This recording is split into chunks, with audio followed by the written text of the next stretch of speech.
Buenas tardes, bienvenidos, feliz año. Es un honor teneros en esta nueva conferencia, que es la primera del quinto ciclo, ya 5 años llevamos con estas conferencias, sobre psicología y coaching. Este año vamos a trabajar procesos, o sea, vamos a tener la oportunidad de conocer a fondo diferentes procesos, unas veces serán ejecutivos y otras veces serán de equipo, pero nuestro objetivo este año es ver efectivamente cuál es esa dinámica, cómo se desarrolla, cómo avanza todo un proceso de coaching y ver cuáles son los puntos nucleares y también ver las características diferenciales de cada uno de los grandes profesionales que van a colaborar durante este año en estas conferencias. Espero que disfrutéis mucho de ellas porque serán todas, sin duda alguna, muy diferentes, pero sin duda alguna excepcionales.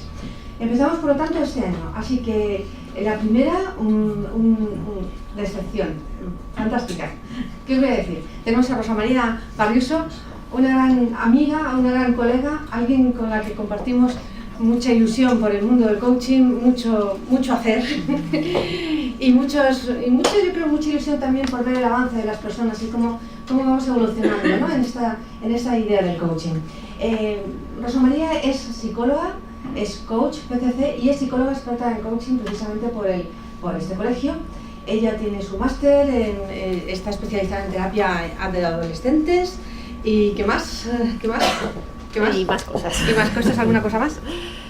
No ¿Nada más? me acuerdo yo mucho ahora de mi currículum. El caso es que tiene una larga trayectoria como consultora y ya como coach, al menos llevas como 6 años. Más bien 10. Ya para mí, fijaros, más bien 10 años como coach. Entonces, nos va a traer hoy, nos va a contar un caso de cómo ella ha participado en coaching de equipos, ¿vale? Entonces vamos a ver todo el proceso. Pero tenemos una sorpresa magnífica y es que vamos a contar con la presencia de Iván Martínez Bermejo. Iván es ingeniero de telecomunicación por la Universidad de Valladolid y tiene 10 años también de experiencia en consultoría en grandes firmas. Está especializado en Lean. ¿Sabéis lo que es? Pues creo que lo vais a saber hoy. Gestión de cambio, cultura, gestión de proyectos, en fin, que él ha trabajado en la implantación de diferentes soluciones tecnológicas en empresas como Accenture, Queen Wellington, Redwood, para Telefónica, lo digo bien. Redwood, sí. Redwood, efectivamente, en diferentes países y en diferentes sectores, por ejemplo Barclays Bank, Banco Santander, el sector público, en fin, que cuenta con una larga trayectoria también. Y lo que ha hecho ha sido proyectos de cambio cultural importantes para la fuerza comercial de Repsol en Europa y también para Cepsa. En ambos casos, que os digo, que os referencio de Repsol y Cepsa, ha colaborado en esos procesos con la participación de un coach. Y él, precisamente, hoy nos va a apoyar esta ponencia de Rosa María con el testimonio de cómo el coaching de equipos puede aportar y puede ayudar a un proceso de mejora de procesos Lean. Entonces, es una suerte que podamos contar con su testimonio y, como veis, ya no solamente con Rosa María, sino que vamos a tener a Iván, que entre ambos nos van a contar todo este proceso. Muchas gracias a ambos por estar aquí, bienvenidos y gracias por empezar este ciclo. Con ellos os dejo.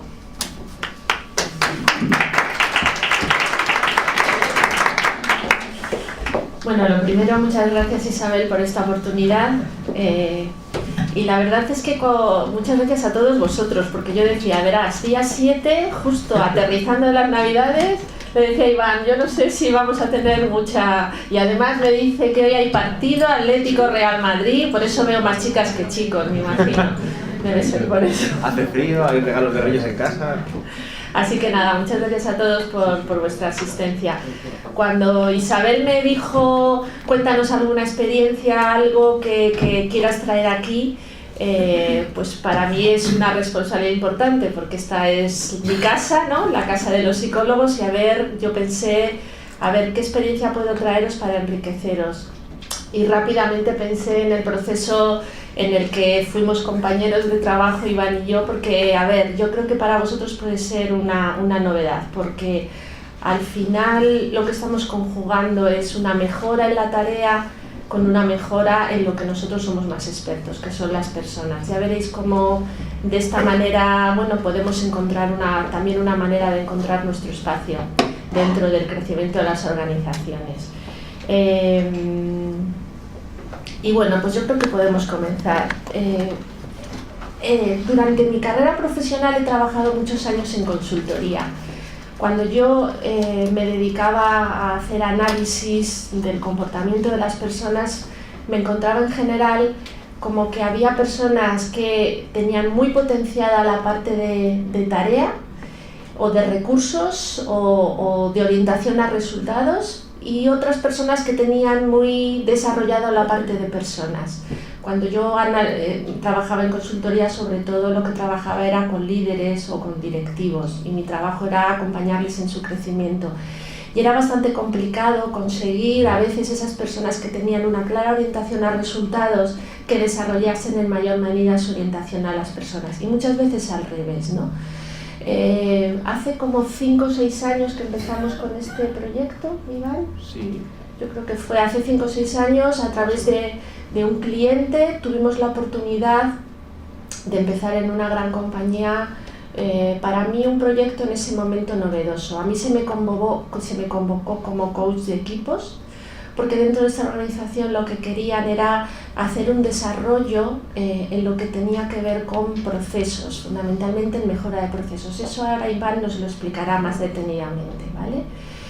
Y aprovechando esta oportunidad de un poco poner la casa patas arriba para ver de qué manera podemos hacer la parte de la tarea más mejorable, pues la organización lo que quería era convocar también con esta excusa pues una oportunidad de un cambio cultural, porque yo creo que al final eso es lo que se pretendía.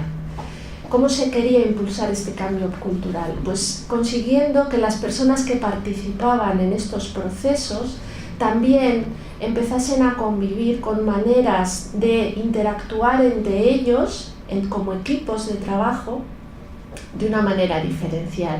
Y es por eso por lo que además de desarrollar la parte de mejora de procesos, se decidió convocar a una serie de coaches de equipos para que empezasen a desarrollar la parte también que tiene que ver con personas.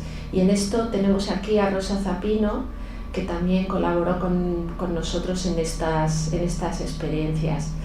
Para mí fue novedoso en el sentido de que luego veremos más adelante que el coaching de equipos que allí se hacía era un coaching de equipos peculiar, no es el que habitualmente yo vengo haciendo con equipos habituales.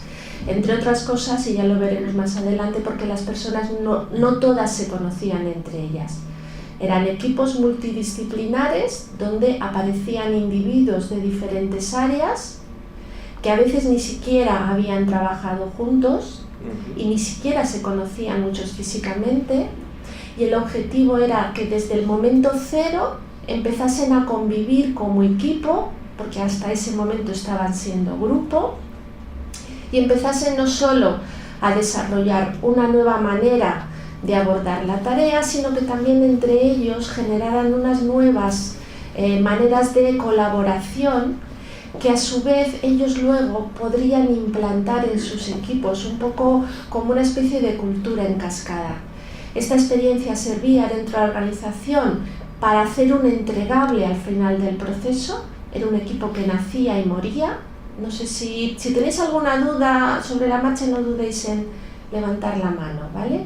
Es decir, nacía con el objetivo de al final de X meses hacer un entregable a la dirección que supondría una mejora en los procesos que se les había encomendado a este equipo. ¿Voy bien?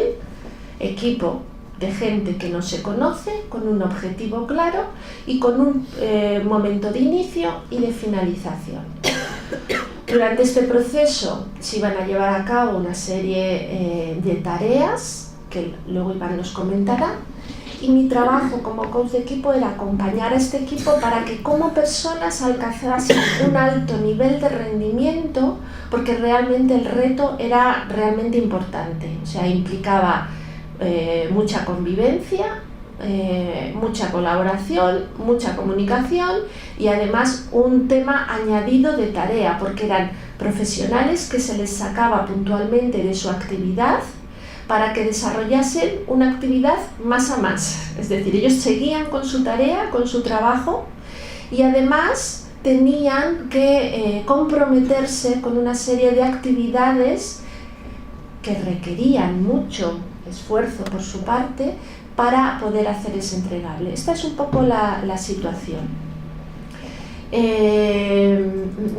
sé si se me olvida algo. Si me permite, se les acaba de su actividad, como cuenta Rosa, incluso de su país, porque el proyecto en el que estábamos hablando, este equipo que comenta Rosa, para que tengáis el contexto, son personas que estaban trabajando, son cada uno en un país diferente, es un equipo, una fuerza comercial, que se dedicaban a cada uno a explotar el negocio de este cliente nuestro en diferentes países de Europa, con lo cual venían, de hecho eso condicionaba en parte los horarios, ¿no? Procurábamos que fueran 2 días seguidos para aprovechar al máximo los vuelos y una noche de hotel.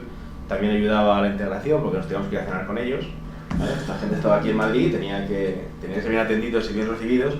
Entonces sí, eso abunda en lo que tú decías, ¿no? En el tema de que trabajamos con un grupo de personas heterogéneo, incluso a nivel cultural, porque vienen de países diferentes y bueno, pues había que hacer un trabajo importante de cohesión del equipo, ¿no? La manera como hemos pensado de presentaros la información es que primero Iván nos cuente qué es Lean.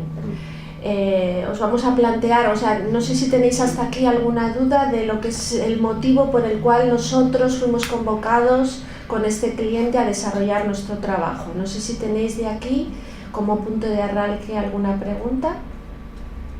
Dime, Daniel. ¿Qué tipo de cliente es ese que se le ocurrió como hacer ese proceso integrado, ¿no? O sea, que me parece muy bueno, pero no es común, ¿no?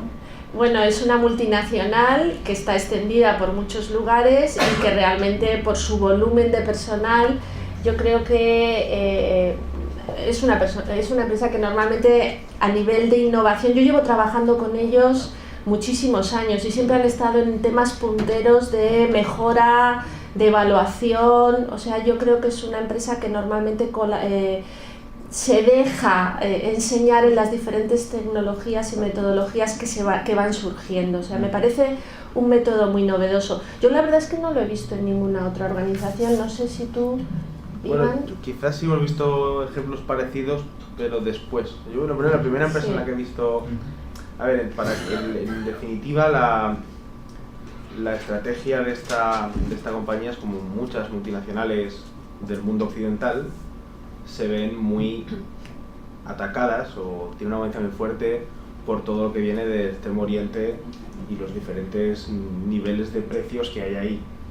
¿Qué entienden estas empresas? Pues que la forma de competir con esos otros competidores es ser diferentes, o bien diferentes en dar un producto innovador antes de que la otra área les compre, o bien diferentes en dar un servicio excelente, ¿no? Es decir, pues normalmente una empresa europea, española, alemana, como queráis, pero europea, pues tiene unos niveles de servicio, un nivel de confianza.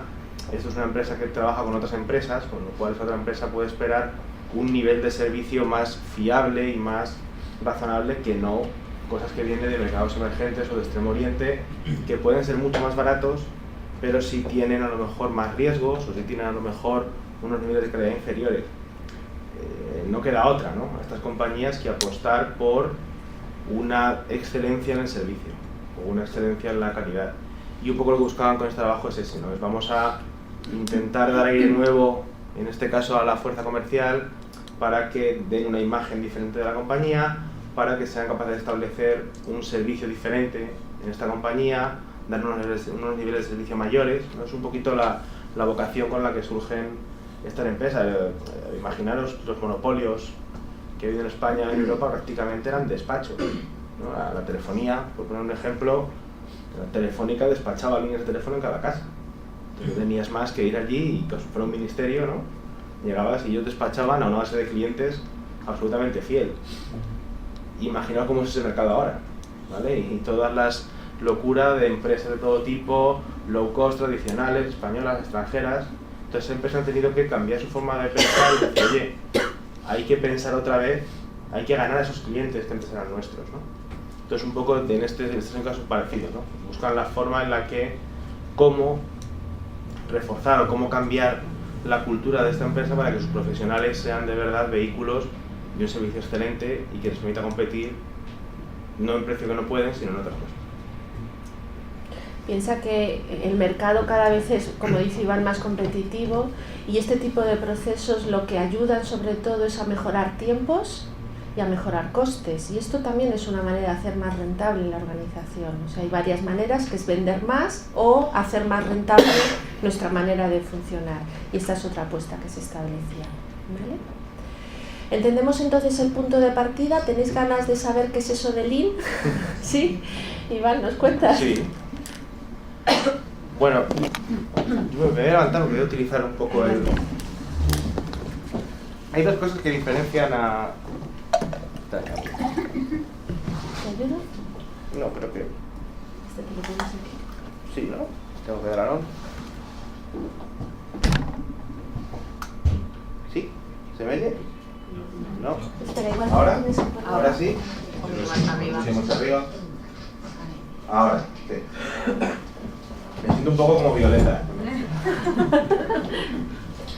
Hay dos cosas que diferencian a... Voy a mover esto aquí, sí.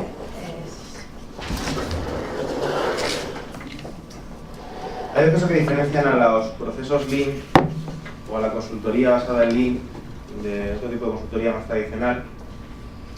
Una de ellas es las personas, y por eso por lo que al final vamos a ver por qué se adapta bien con esto, porque es complementario con las técnicas de coaching, que es un poco lo que vamos a ver.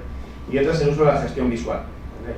Esto es nosotros podemos consumir posits, pues no lo sé, a camiones, ¿sabes? O sea, yo creo que si montara un negocio sería de importación y exportación de posits, ¿vale? Le hacemos a 3M un consumo inmenso, ¿vale? Porque bueno, si habéis visto alguna fábrica, ahora está muy de moda las paredes pintadas, con murales, pues todo eso viene de aquí, ¿no? De esta forma de introducir la gestión visual y esa forma de aprendizaje kinestésico, incluso de tocar, de pintar los procesos con POSIT y demás, está todo relacionado con esto, ¿no? Es una característica fundamental. Por eso voy a utilizar esto para contaros.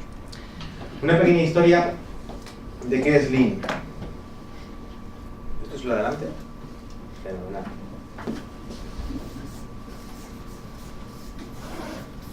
Lean es una palabra inglesa que significa esbelto, que significa sin grasa, que significa, no sé, limpio, en ese sentido, ¿no?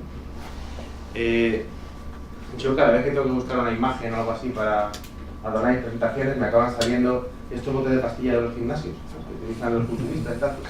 Cada vez que buscas Lean en Google aparece cosas del dicho.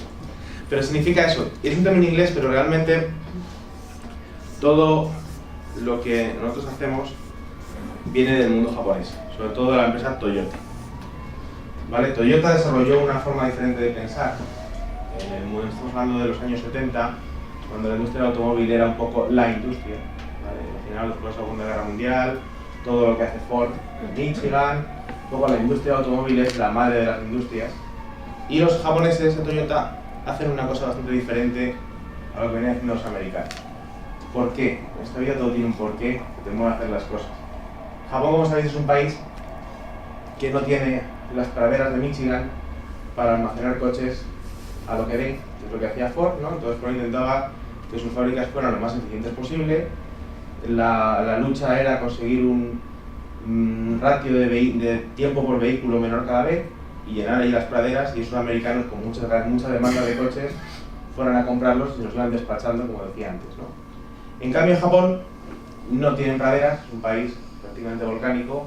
Como sabéis, la huelga japonesa es eso de producir mucho, porque a las empresas japonesas les aterroriza el tener que almacenar cosas, ¿no? Entonces Toyota, en ese contexto, dijo: ¿cómo haría yo para fabricar coches y competir con Ford? ¿No? Yo no puedo hacer esto que hacen ellos de intentar producir a saco, tengo que hacer una especie de producción más inteligente. No sé si inteligente es la palabra, pero al menos más orientada al cliente. Entonces, ellos lo que pensaron fue en empezar a producir bajo pedido. Iba al cliente: hola, quiero un coche de estas características, pues muy bien, se lo vamos a entregar en 2 meses. Y vengo en 2 meses, pues lo tiramos al mar. Aquí no había espacio para almacenar durante mucho tiempo este coche, ¿no? Entonces, esa forma de ventas al cliente les permitía decir, hombre, ya que voy a hacer el coche para usted cuando usted viene, le dejo elegir el color y le dejo elegir las características. Y así poco a poco van construyendo productos orientados al cliente y no orientados a una producción eficiente.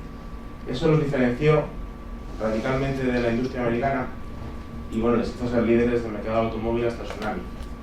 ¿Vale? Antes de Tsunami, Toyota era mucho más rica que General Motors, y General Motors, de no haber sido por el empuje de Obama y estas cosas del Estado americano, a lo mejor no estaría tan bollante, ¿no? Pero sí que les llevó a transformar no solo su negocio, que es muy exitoso, sino a cambiar un poco todo. De hecho, si habéis ido a comprar un coche hace poco, os habéis encontrado con la situación que yo he escrito en segundo lugar, con la que tú vas a pedir el coche, lo puedes elegir, customizar, etc., ¿no? Ahora el mundo funciona así. Esto, palabra de Lean, de hecho, viene de un libro que se llama The Machine That Changed the World. La máquina que cambió el mundo. Y es exactamente ese esquema de Toyota. Lo escribieron unos estudiantes del MIT que iban investigando cómo trabajaban las diferentes empresas automovilísticas del mundo en los años 70. ¿Vale? Ellos, Japón, primero por el idioma y aparte por la cultura, no era muy permeable al resto del mundo. Estos tuvieron el privilegio, se llaman Womack y Jones, tuvieron el privilegio de conocer de primera mano cómo trabajaba esta gente de Toyota, y entonces decidieron que su estudio de comparativo de industria automovilísticas no tenía sentido, y lo que tenían que hacer era explicarle al mundo cómo trabajaban estos. Escribieron La máquina que cambió el mundo, y es verdad que muchísimos ejemplos de la industria se siguen ahora las prácticas japonesas. No os voy a entrar más en instrumentos históricos, y luego hay alguna duda histórica que os comentaré al final. Lo importante para nosotros, y voy llegando al caso que os quiero contar, es que siguiendo esta misma idea de las fábricas, siguiendo esta misma idea de los procesos orientados a clientes, esto ha permeado en otros muchos sectores, ¿vale? En el sector de la informática, en el sector de la salud, en muchísimos otros, ¿no? Y entre ellos en el sector de los servicios, ¿vale? Por eso hacemos o aplicamos esta filosofía centrada en clientes en servicios, como en este caso servicios comerciales. El padre de esto es General Electric. General Electric es la primera no fábrica que empieza a decir, oye, esto de enfocarse al cliente y no a nuestro propio ombligo y no a nuestros parámetros de producción tiene sentido, ¿por qué no también en los servicios, ¿no? Y General Electric pues, desarrolla un montón de teoría acerca de esto. ¿Vale? ¿Cómo lo aplicamos hoy en día? Que es un poco donde quiero llegar para poneros en situación de cómo es un proyecto de transformación Lean, y luego podréis ver el efecto que puede tener en ese tipo de proyectos el coaching. Aquí traigo tres dibujitos, que son un pelín buenos, los voy a comentar, pero bueno, básicamente explican los principios que hay detrás de Lean. En el de la izquierda tenemos los 5 pilares que siguen a todo proceso Lean. En el centro, pensar en el cliente. Más arriba, establecer una cadena de valor. Una cadena de valor es una cadena como la demostración de una fábrica, ¿vale? Entender que todos los miembros de la empresa, y no solo los que están vendiendo al cliente, están haciendo aportes en el valor que finalmente entregamos. Y esto es muy importante en el equipo del que estamos hablando, porque uno de los efectos por el que ellos no se conocían es porque este equipo estaba formado, por así decirlo, como si fuera una célula de todos los departamentos de la empresa. Entonces estábamos poniendo en una sala a gente que trabajaba en la producción, lo que esta empresa produce, a gente que trabajaba en el diseño y a los comerciales. Rompíamos esa idea de que los comerciales son los únicos que generan valor para una empresa, que es una idea muy instaurada. Los que tengáis vivencias en empresas, habréis visto que las áreas comerciales, las líneas de negocio, depende de cómo se llame, suelen mirar un poco por encima del hombro a todas las tareas corporativas, ¿no? A la gente de recursos humanos, a la gente de marketing, porque el dinero a casa lo traigo yo. Y eso es una idea que no es acertada, o al menos nosotros creemos que es equívoca, ¿no? Todos los pasos de la cadena van sumando su granito de arena en lo que finalmente esa empresa vende. Eso pasa, se ve muy evidente en una fábrica de coches, donde va viajando por la fábrica y van poniendo piezas, pero también tenemos que verlo en empresas de servicios. Los dos siguientes aspectos están en inglés, flow y pull. Flow es la idea de que todo debe fluir. Esto es muy oriental, ¿vale? Todo debe ser fluido. ¿Por qué los coches son así también, ¿no? Solo van una pieza, un coche viaja por toda la cadena. ¿Qué nos permite el entender en las empresas de servicios cada elemento como un elemento individual? Es muy importante, porque imaginaos que yo tengo que vender, yo qué sé, 1000 barras de pan. Entonces, si hago todo a la vez, puede que al final del día lo haya hecho bien, lo haya hecho mal, haya cubierto mis objetivos, no los haya cubierto, pero si todo el mundo trabaja un poco en todo y no hay un control, al final no puedo saber dónde están mis problemas, dónde están mis áreas de mejora.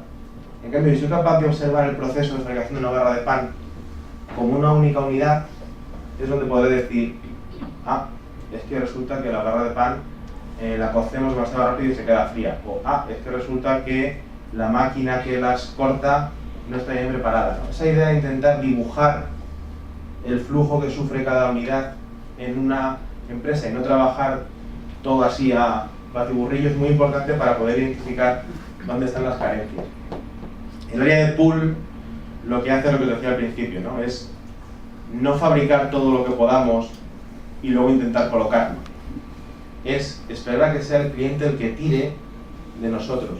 Escuchar al cliente, qué es lo que quiere, te estamos escuchando y te respondemos. Esa idea de que nosotros, las organizaciones, tienen que empezar a ser más atentas en la escucha que no provocadoras de generar productos y luego tener un poco que endosarlo como puedan, ¿no? Y por último, otra cosa muy japonesa, muy orientada, es la perfección. ¿Vale? Todos sabéis que la mayoría de las filosofías japonesas son cíclicas, el yin y el yang, son figuras redondas. No, ellos no conciben la vida un poco lineal como nosotros, sino que todo es más circular, cuando alguien muere pues se reencarna. Entonces, esa idea circular también está presente aquí, ¿no? Aquí hablamos mucho de que nada acaba, sino que todo tiene que seguir siendo mejorado, porque al final a veces podría llegar a ser perfecto, ¿no? Es una idea de mejora continua. Bien, con eso estudiamos 5 dimensiones de lo que vayamos a mirar. En este caso, como os decía, pues es los procesos comerciales de una empresa, ¿no? Vemos quién es el cliente, cuáles son los procesos que se siguen, cómo está compuesta la organización y cómo se mide el rendimiento. Esto es otra cosa muy buena que hemos aprendido de las fábricas, a medir las cosas, ¿vale? Porque generalmente las empresas de servicios no tienen tan presente lo importante que es medir los tiempos que se tardan, los cosas que se hacen, etc. He dejado para el final lo más importante, que es lo que está en el centro, y es el comportamiento de las personas. Un poco lo que os decía antes, esto es algo muy palmario desde que el mundo es más global. Las empresas de nuestro entorno solo pueden sobrevivir si son las personas que las componen quienes tiran del carro, porque a costes, a capacidad de hacer horas, a tener más plantilla, no se puede competir con otros mercados. Entonces tendremos que intentar que esas personas sean de verdad diferenciales a la hora de hacer productos y servicios que entregar a nuestros clientes. Por eso en esta filosofía están en el centro 3 formas de análisis que hacemos: es la forma en la que se trabaja, la forma en la que se mide y la forma en la que se dirige. Esas son las 3 cosas que queremos cambiar. La forma de medir es muy fácil porque es tratar de medir no nuestro producto, sino el valor que generamos al cliente. Esto, por poner otro ejemplo de las fábricas de coches, cuando estos señores del estudio que os contaba fueron a Japón, se sorprendieron mucho de que les enseñaban la fábrica al revés. Vamos a conocer la fábrica de Toyota. Muy bien, pues miren, aquí es donde salen los coches. ¿No? Lo normal es que me enseñes, ¿no? Empezamos por el principio y tal. No, ellos ven las fábricas al revés. O sea, aquí es donde salen los coches. Esto es lo que entrego al cliente. Ahora te voy a enseñar cómo me voy organizando yo aguas abajo para conseguir al cliente lo que quiere. Y vas al revés. ¿Qué se consigue también con eso? Que si yo veo algo que no me gusta en un punto de la cadena, un coche tiene algún defecto o lo que sea, yo sé que la causa de ese defecto la tengo por venir, porque voy hacia atrás. Yo digo, pues puedo seguir avanzando y ver qué ha originado que esta chapa está abollada, que a este coche le falta una rueda. En cambio, nuestra forma un poco de pensar al revés, de adelante a atrás, llega un momento en el que hemos visto el problema, pero en lo que nos queda por ver no está la solución. Quizás están los efectos, ¿no? Entonces, es una forma de pensar bastante relacionada con toda esta cultura oriental muy pensada en buscar la causa raíz de las cosas, etc., ¿no? Es un poquito lo que, también por lo que decíamos, que es muy... hay mucho de cambio cultural en este tipo de proyectos, ¿vale? Bien, eso es la forma de trabajar, la forma de medir, y la forma de dirigir también hay mucho hincapié porque se trata un poco de transformar el liderazgo. Pero esto no lo voy a contar ahora porque en las 4 slides que tengo hay una que habla exclusivamente de esto.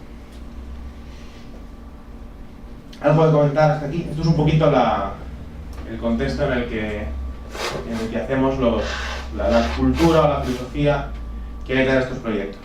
Tengo otra slide que lo explica a continuación, pero si tenéis alguna pregunta. ¿No? Vale, bueno, estas... Entonces os pregunto yo. ¿Qué veis de impactante en esta slide? Es una slide muy de consultoría, ¿vale? Son una serie de palabras puestas en un orden y yo casi siempre digo que esto es típica slide de consultores. Si quitas una palabra y pones otra, tampoco se nota mucho. Yo quito eficiencia y pongo sinergia, más o menos puede igual, ¿no? Pero es verdad que aunque este dibujo sea un poco así, hay algo muy importante, algo muy diferenciado.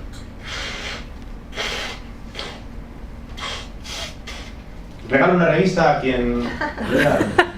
Las personas. ¿Por qué es importante las personas? ¿Qué es lo importante? Están en el centro de todo lo que pretendemos modificar como cambio de cultura. ¿Y qué más? Ya has ganado la revista. ¿Y qué más es importante? Las personas están en el centro. ¿Qué más es importante? Además de las personas.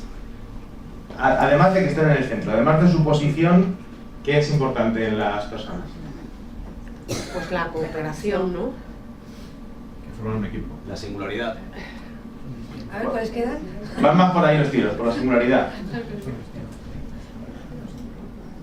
La cohesión. Pero en la imagen, en el formato de la imagen que estáis viendo... Lo que de diferenciador pueden aportar. Sí, ¿por qué? ¿Qué tiene de diferente el espacio dedicado a las personas del espacio dedicado al resto de conceptos? Hay más colorines. Es más coloridos, son diversos. No son una caja, ¿vale? Esa es un poco la expresión. Las personas no son una caja. Yo cuando empiezo a hacer un... Bueno, también os voy a dar revistas a vosotros que habéis casi acertado, ¿vale? Está bien. Dentro de mi currículum... Lo malo de ponerse muy atrás es que Claro. no te tocan revistas, ya sabéis. Bueno, dejad unas pocas, ¿eh? El currículum, aparte de lo que ha contado Isabel, nosotros tenemos una especie de experiencia que es montar esta revista, ¿vale? Se llama Líderes, hablamos un poco de, bueno, pues de temas relacionados con la innovación, temas relacionados con diferentes técnicas. Esta, por ejemplo, habla de la economía colaborativa, tenemos otro hablado de la nueva educación, y bueno, habla un poco de eso. Y dejo aquí los ejemplares, pues si queréis coger. Tengo otro punto importante de mi currículum que es ser rey mago. ¿Vale? Ayer hice de las FARC, es una cosa muy importante. Y otro punto clave en mi vida es que voy a ser padre de mellizos dentro de 3 meses. Eso, pero más o menos una filosofía lean, ¿no? Porque en esto de la... Sí, yo ya he establecido que los niños no puede haber errores. Se alimenta siempre al más pequeño y se lava siempre al más sucio. No hay ningún problema de repetir 2 veces a uno ni nada, ¿vale? Entonces, este tipo de prácticas me están viniendo muy bien para prepararme para eso. Bueno, decía que las personas no son una silueta. O sea, son una silueta, no son una caja. Yo cuando hacemos un curso de estos siempre pongo a los participantes el primer día el reto de que yo donaré 1 euro o 10 euros o algo así a una hucha común si utilizo la expresión recurso humano, si utilizo la expresión capital humano, incluso si digo la palabra gente, ¿vale? Son personas, cada una es diferente. Y eso es muy importante, y eso es lo que, como decía antes, debemos aprovechar para que nuestros servicios y productos puedan ser diferentes, puedan estar en un nivel de excelencia distinto al de otros competidores, ¿no? Y eso es un poco, como veis, todos son pistas de por qué es tan útil aquí el coaching, ¿no? Porque son cosas en las que son comunes. El resto de conceptos son también importantes. La base de lo que de esta especie de templo son las metas estratégicas. Esto tiene que estar soportado por la organización, y no tiene ningún sentido que lancemos un programa de, oye, querida oferta comercial, tenéis que estar más cerca de los clientes y tal, y en cambio la organización está apostando por la reducción de costes, la externalización de servicios y llevar las fábricas a Indonesia. No tiene ningún sentido. Tiene que estar alineado con la estrategia de la compañía, como era el caso y un poco lo que tú preguntabas de por qué se lanza esto. La profesionalidad. Es verdad que la ruptura del concepto de capital humano y la estructura de personas hace que esas personas tengan un poco que interiorizar el concepto de que ellos, con su propia identidad, están colaborando aquí, ¿no? Tienen que ser profesionales cada uno de ellos. Y en torno a las personas hay tres palabras, que son eficiencia, calidad y cooperación, ¿vale? Aquí también está muy imbuido el trabajo en equipo, el hacer un trabajo de calidad en el sentido de que aporte mejor al cliente, y el tema de ser eficientes, es decir, intentar eliminar cualquier tipo de cosa que no sea algo que está abordando ahora a los clientes. Encima de todo ello, la idea de mejora continua, que contaba antes, cíclica, y como ves de otra manera, en la cúspide de esto está el cliente, ¿vale? Porque aquí es un poco ese gran cambio cultural que es poner en el foco al cliente por encima de los métodos de la empresa. Y bueno, lo que os voy a contar ya, esto es un poco el final de lo que es Lean, pero la transición a por qué en un proyecto de Lean ha sido útil el coaching. Un proyecto de Lean, para que os hagáis una idea, es pues juntar a todas estas personas. Lean habla de las personas y de una nueva forma de dirigir. Entonces lo que hacemos es coger a representantes de la primera línea de trabajo. No los gerentes, no los directores, sino en este caso de ventas, pues la gente que está pendiente. Y como eran grupos transversales que incluían también a la gente de producción y a la gente de diseño, pues gente que está diseñando y gente que está produciendo. Ellos son los que te dicen qué es lo que va mal en su trabajo. Al igual que en Toyota, quien daba mejoras a las fábricas era el tipo que ponía las ruedas y que era capaz de decir, oye, mira, es que a mí la rueda me la pones atrás y tengo que hacer este giro, que me es muy incómodo, si me la dejas aquí me es más fácil, ¿no? Entonces se pregunta a la primera línea. Cogemos representantes de todas esas áreas y lo que hacemos es un proceso que sigue, pues, bueno, el típico ciclo de mejora de definición de un objetivo, que implica el que quiere el cliente, análisis de la situación actual, esas personas proponen mejoras y luego se hace un plan de acción para llevarlos a cabo. Esto es físicamente una serie de talleres, como os decía antes, con mucho post y tal, una serie de talleres en los que estas personas pues, van haciendo diferentes dinámicas para seguir este ciclo de trabajo, de definir el objetivo que quiere el cliente, perdón, situación actual, propuesta de mejoras y plan de acción. Vale, ¿qué es lo que iba a decir? Como decía, la transición de por qué, cuál es la cultura que queremos introducir aquí y por qué ha sido útil el coaching de equipo. Pues fundamentalmente porque descubrimos que hay tres elementos fundamentales aquí que son personas en realidad. La primera es el cliente. Típicamente una empresa como la que estamos hablando, grandes firmas, solían o suelen utilizar al cliente como conceptualizar al cliente, mejor dicho, como un estudio de mercado, segmentos de clientes. Y esto pues no es a veces tan acertado, ¿vale? Porque estamos hablando de que empresas como esta, que prestan servicio a otras empresas, al final llega un momento en el que tú estás hablando con el responsable de compras de otro cliente y tus grandes clientes son 60, 70 empresas. tampoco estamos hablando de negocios que se dirijan a toda la población. Con lo cual no es tan útil el intentar categorizar en clientes premium, clientes oro, clientes bronce. Mira, en el fondo tienes que pensar que cada persona con la que veis, cada responsable de compras en este caso, es una persona y como tal se le debe tratar. Hacemos un ejercicio que llamamos la voz del cliente, en el que los consultores vamos a entrevistar a estas personas que son clientes para que nos evalúen cómo es el área que les presta servicio, en este caso la fuerza de ventas. Y lo que nos dicen es lo que veis ahí. No se quejan generalmente de eficiencia, no se quejan generalmente de la documentación, se quejan de que el cliente no me entiende, perdón, el proveedor no me entiende, de que necesito más empatía, de que cuando va a haber un problema me lo intentan esconder por ver si lo pueden resolver y al final cuando me entero ya es tarde para todos. Si me lo hubieran dicho unas semanas antes a lo mejor podríamos haber hecho algo. Esto es lo que de verdad nos encontramos como críticas o como sentimientos de los clientes, ¿no? Decir, oye, yo estoy contento con esto.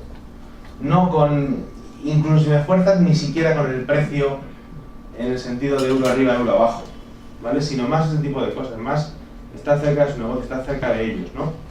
En la voz del cliente hacemos una distinción de... Esta palabra es prestada también de la psicología, ¿vale?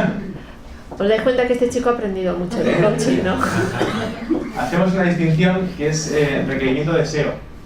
Y es que en las sesiones de este ejercicio con los clientes tomamos requerimientos haciendo la pregunta ¿qué necesitas para hacer tu trabajo? Y apuntamos los deseos con la pregunta ¿qué necesitarías para ser lo que quieres ser?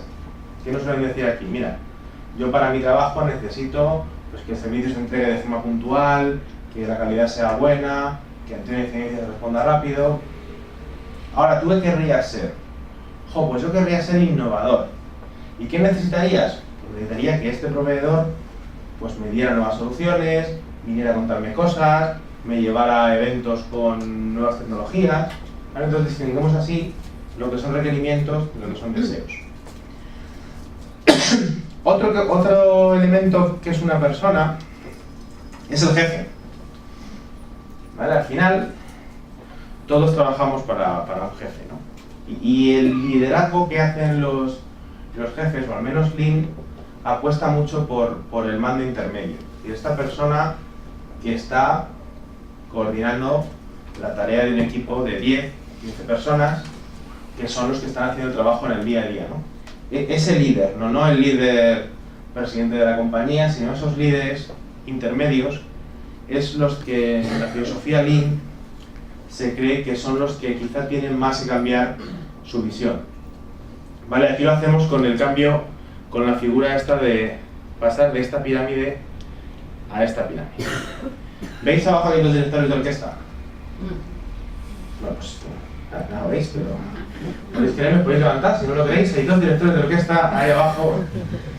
Voy a tomar prestado un pequeño juego de directores de orquesta que se hace en... ¿Conocéis las charlas TED? ¿Sí? Hay una charla que a mí me encanta, voy a apuntar aquí, de un director de orquesta israelí que se llama Itai Targan. Buscando en TED.com. ¿Alguna vez visto la charla esta? Vamos a hacer el ejercicio de la palmada que Itai Targan hace en esta charla, ¿vale? Es una forma, él está hablando de liderazgo, y yo creo que es la mejor forma que he visto de expresar esta slide. Así que lo voy a utilizar como orquesta. Una de las cosas buenas de ser padre, o de ser futuro padre, es que en Nochevieja no salimos. Entonces a mí que me gusta la música clásica, es la primera vez en mi vida que con cierto año nuevo lo vi en directo. Es una cosa muy guay, no grababa al final por la noche de enero, ¿no? Sino que lo vi en directo.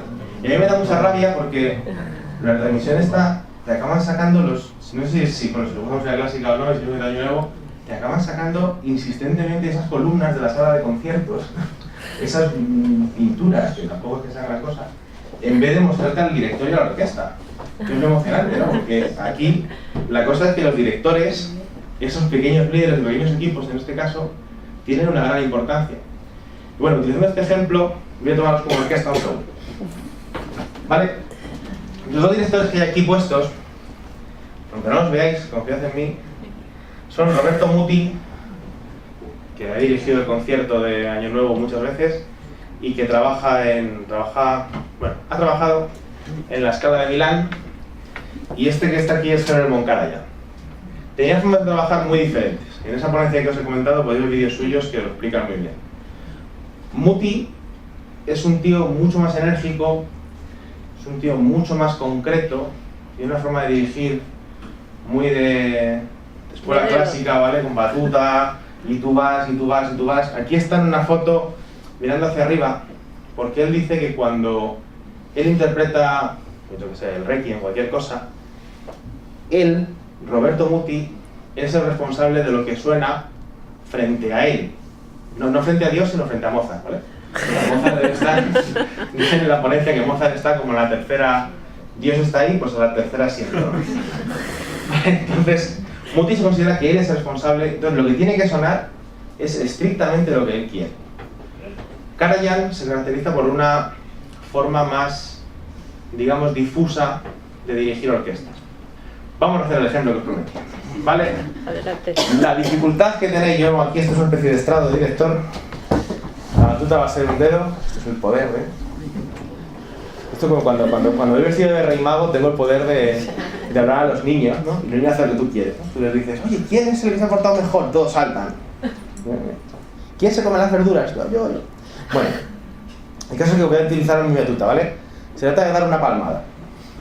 Entonces, esto, Roberto Muti, esta pirámide, Escala de Milán, os haría así, y cuando yo haga este gesto, me dieran todos una palmada, ¿vale? Ahora todos a la vez, venga. Repetimos, esto nunca funciona bien en la primera. Bien, ¿no? Correcto, instrucciones sencillas, tal. Ahora voy a hacer el mismo, os voy a pedir una palmada y voy a hacer un poco el gesto que haría Karajan frente a la Orquesta Filarmónica de Berlín, que es la que él dirige, ¿vale? Atención, no veis la imagen, pero Karajan es un tío más místico, generalmente lleva la batuta, cierra los ojos. Bueno, pues dad una palmada. ¿Me ves que tenéis toda tarde o no? ¿Qué pasa? ¿Por qué no habéis dado la palmada a la vez? Porque no sabéis cuándo darla, ¿no? Los de la Filarmónica de Berlín tampoco saben cuándo darla, ¿no? De hecho, dicen que entre ellos se miran y le preguntaban a Karajan, ¿tú cómo consigues que esto al final suene? Y dice, porque ellos tienen que tocar cuando no puedan aguantar más. Me parece como que la música los tiene que invadir, él hace así sus cosas, ¿no? Entonces, pues la gente se mira unos a otros, el concertino ya suena aquello, ¿no? Es una forma muy diferente, ¿no? Él piensa que los músicos son quienes tienen que transmitir el mensaje de la partitura. Y un poco los ejemplos son los que representan estas dos formas de dirigir, ¿no? La primera sería una forma más clásica, basada en procesos, que es la pirámide, organización, organigrama, de arriba abajo. Y la segunda es justo al revés. Es poner a los empleados de una línea, que en este caso, aunque ganen mucho dinero, serían los músicos de la Filarmónica de Berlín, arriba. Porque ellos saben lo que hay que hacer. Porque ellos son los profesionales. Entonces ellos están dando ese servicio de la música al cliente. Y el director está dando soporte. ¿Habéis pensado? Chicos, un hippie, un anarquista, claro. Pero es justo al contrario. Es mucho más importante la función del director en la segunda pirámide que en la primera. Porque en la primera pirámide, si yo quito al director, mantengo mis procesos y ese triángulo se convierte en un trapecio que sigue estabilizado. En cambio, en la otra figura, en la invertida, el director es el que está equilibrándolo todo. Y es el del que depende que eso no se caiga. Esa es la forma de liderazgo que se busca en Lean. La forma en la que los profesionales hagan lo que saben hacer, y decía Steve Jobs, que no contratan gente brillante para decir lo que tienen que hacer. Contratan gente brillante para que ellos nos digan qué es lo que tenemos que hacer. Esa es la idea. Tener a esos empleados de línea brillantes trabajando y los directores tomando decisiones estratégicas o lo que sea, pero haciendo ese equilibrio. Como veis, esta forma de liderazgo también es mucho más cercana a técnicas de coaching, etc. Y el último punto, que también se hace cada las personas, es que los equipos son personas. No son capital humano, no son recursos humanos, no es no sé, el departamento tal, son personas. Y lo que hacíamos en este ejemplo es pasar de departamentos en los que yo ficho en mi área con mi jefe y mi objetivo es tener contacto a mi jefe, ¿vale? Me muevo aquí, en mi torre, yo soy un tipo que trabaja aquí, tengo mi trabajo, tengo mi jefe y chimpún. ¿Qué pasa con esto? Que al final las necesidades del cliente tienen unas barreras aquí porque chocan con los intereses de cada departamento. Lo que conseguíamos, trabajando en esas células que os decía antes, es ahora todos trabajamos para el cliente. Y esos equipos, esas personas trabajando así, lo que demostrábamos, y los resultados son mejores porque tienen una mayor autonomía, trabajan para el cliente. Estos equipos, a estas reuniones que os decíamos, no venía nunca jamás un gerente, un jefe, ¿no? Ellos pensaban cómo hacerlo mejor. Tienen mayor reconocimiento porque cada uno de la persona de esta torre que está como representante en esta célula transversal era el, oye, yo soy el que viene aquí de producción, yo soy el experto de producción para este equipo, no soy uno más de aquí, sino que dentro de este grupo humano soy el experto de este área. Y luego tenían todos una idea de cliente extremo a extremo, les hacía ver eso que decía antes de que forman parte de una cadena de valor para el cliente.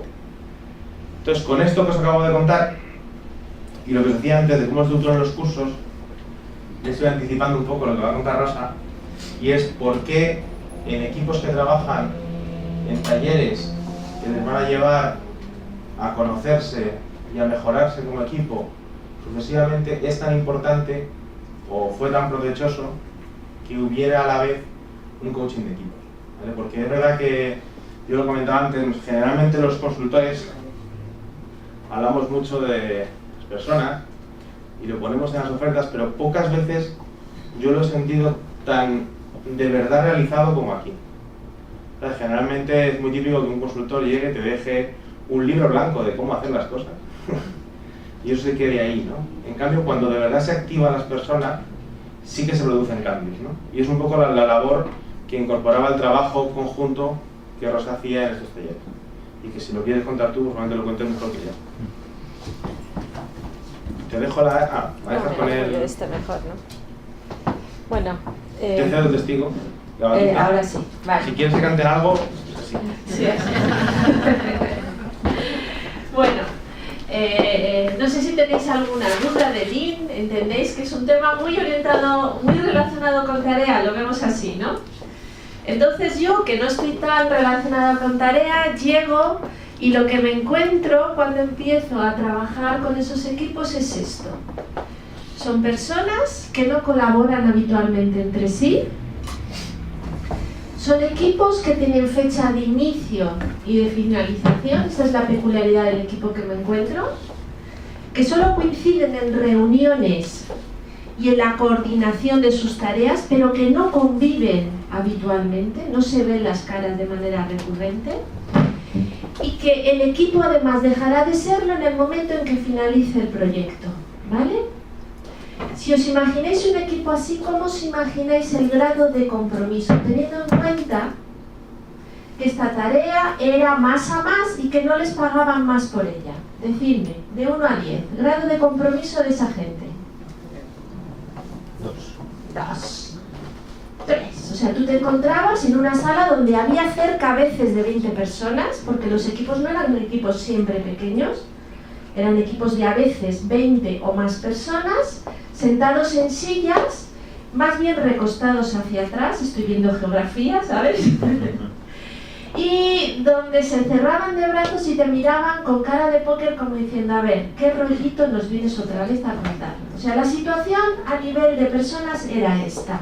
Desde la organización La visión, como se está explicando Iván, es realmente había una necesidad, había una gran oportunidad en este proyecto. Sin embargo, el gran reto, al menos así lo percibía como para mí en la labor de coaching de equipos, era conseguir un incremento significativo del grado de compromiso de esas personas, porque era complicado. No sé si has levantado la mano. Quería preguntarte, estas personas estaban designadas para participar en los equipos. Eran obligadas, o sea, no eran voluntarios. Esto es más a más, es verdad. Este es un dato importante. Sí, o sea, de hecho pasaron todos por era voluntario porque pasaron todos. O sea, todas las 3 torres que se ubicaban ahí, que no eran 3, pero bueno, da igual, todos se transformaban en horizontales. Entonces, nosotros trabajábamos con los equipos horizontales 1 a 1 y al final todos tuvieron que pasar por ahí, no era voluntario. Además, si os dais cuenta de lo que os explicaba Iván, estas personas eran líderes de tareas y de trabajos que venían después y que acarreaban la implicación de más personas dentro de la organización, porque cuando se necesitaba requerir algún tipo de información, ellos no la tenían y tenían que recurrir a sacarla de clientes internos de quienes también tenían que conseguir compromiso. Os pongo aquí el peso fundamentalmente porque para mí, en el trabajo que yo hacía, la piedra clave en coaching de equipos era generar compromiso en estos equipos. Porque sin eso, mi sensación era que la tarea no iba a llegar al alcance ni al nivel que realmente se requería para un proyecto de esta ambición, ¿vale? Déjame que vuelva a esto que ponías, porque me ha parecido muy, muy significativo. Fijaros, en una organización, normalmente, lo de La Palma sí que nos ha ilustrado Iván, me ha parecido muy bonito el ejemplo. Es así como se funciona la organización. Esperamos a que alguien nos diga qué para empezar a hacer. Y justamente en este tipo de trabajo no había un líder. Había un líder de proyecto, pero no era un líder jerárquico, ¿me explico? O sea, todos los integrantes de este equipo, otra peculiaridad es que quien se nombraba como líder no era líder jerárquico de ninguno de ellos. Incluso, en algunas situaciones, este líder de proyecto jerárquicamente era inferior a algunos de los participantes. O sea, es más a más. No sé si veis un poco la complejidad de esto. Entonces, ¿qué consideramos como punto clave para arrancar coaching de equipos? Ya hemos dado alguna charla sobre coaching de equipos. Yo lo que hago es dar por supuestas determinadas cosas, porque si no, no me da tiempo a encajar en la peculiaridad de este proyecto. Si luego queréis, me quedo con vosotros y os cuento más sobre lo que creáis conveniente. El tema está en que el punto de arranque de este proyecto tenía que ser muy directivo por parte del coach, porque la sesión de arranque del equipo era vital para que lo que luego ocurría a continuación realmente fuera fructífero. Daros cuenta que estamos trabajando en un proyecto a contrarreloj. No era un proyecto en el cual podíamos esperar a que las cosas ocurrieran. Era un proyecto que normalmente eran 3-4 meses, incluso en este otro que comentabas era incluso más corto en el tiempo, donde tenían que producirse cosas muy rápidamente. Y entonces había que gestionar personas, sobre todo con el objetivo, como os digo, de generar compromiso. ¿Dónde fue donde pusimos fundamentalmente la clave en ese arranque? Pues fundamentalmente en estas 3 patas, por así decirlo. Había que conseguir, en tiempo breve, conseguir que estas personas pasasen de ser un grupo de personas a un equipo. Que entre ellos, y de manera realmente alineada y validada por todos los integrantes, se definieran una serie de alianzas básicas, una serie de reglas del juego. Y después la introducción de una serie de roles delegados. Con esto lo que se pretendía fundamentalmente, como os digo, era generar fundamentalmente un equipo comprometido de trabajo, porque sin esto realmente no funcionaba la tarea. No sé si hasta aquí tenéis alguna duda, alguna pregunta. Vamos a desgranar esto. Daros cuenta, tenemos una sesión de arranque donde nos encontramos con personas que vienen de diferentes áreas, con esas peculiaridades que hemos estado comentando, y que además se les empieza a explicar y empiezan a cobrar un poco de sentido de la dimensión del trabajo que se les va a venir encima, ¿vale? ¿Qué hacemos en esa sesión de arranque? Primero, que entiendan cuál va a ser vuestra función. ¿Qué es coaching de equipos? ¿Cuál va a ser nuestra función? Porque claro, ellos ven allí a dos personas y ellos entienden que son dos consultores. El consultor Lean y el consultor no se sabe de qué. Entonces, claro, el primer reto es que ellos entiendan qué es coaching de equipos, que dejen de mirarme para ver una batuta que les va a decir qué tienen que hacer. Y empiecen a entender que ellos van a tener que construir el equipo necesario para alcanzar el reto, el objetivo que se quieren proponer. Con lo cual, la primero es que entiendan qué es coaching de equipos, cuál va a ser mi función, que no va a ser la de un consultor, sino más bien un observador que va a ir mostrando lo que pasa para que ellos sobre eso construyan y decidan.